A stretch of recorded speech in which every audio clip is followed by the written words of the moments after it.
The Daily Apple Cup Edition, featuring UW's Christian Caple and Wazoo's Michael Preston.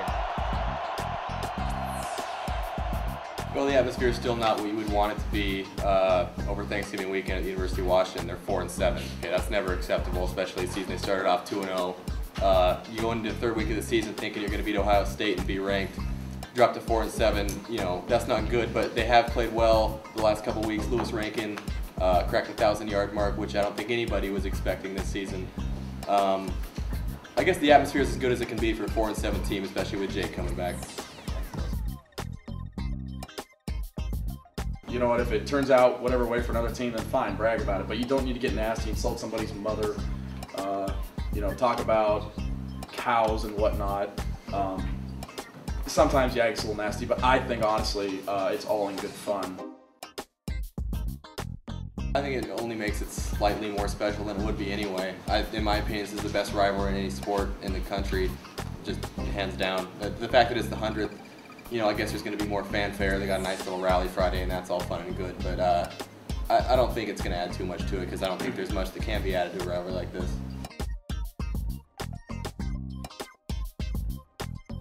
There is no, the end-all, be-all is being a Cougar, because when you live in a town such as Pullman, there are only 25,000 regular residents. Everything revolves around this. I mean, living in Seattle, you have the Mariners, the Seahawks, the Sonics for a while anyway, and then you have the Huskies, and it's kind of, you know, it's a focus around everything. In Pullman, it is the Cougars. You live, you breathe, you die by the Cougars.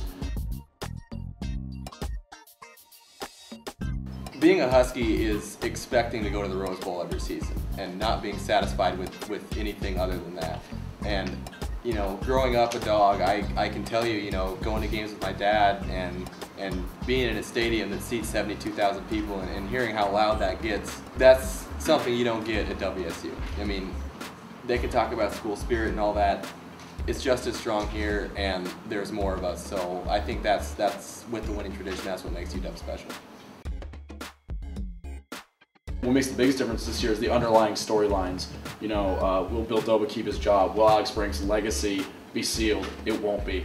You know, can Ty Willingham, you know, secure his job for years down the line? I know there's been some rumblings of some fans not being too happy with him. Can Jake Locker become the quarterback that everyone thinks he can be? And he probably will. So there are a lot of underlying storylines to this Apple Cup this year that make it a little more special than maybe some in the past.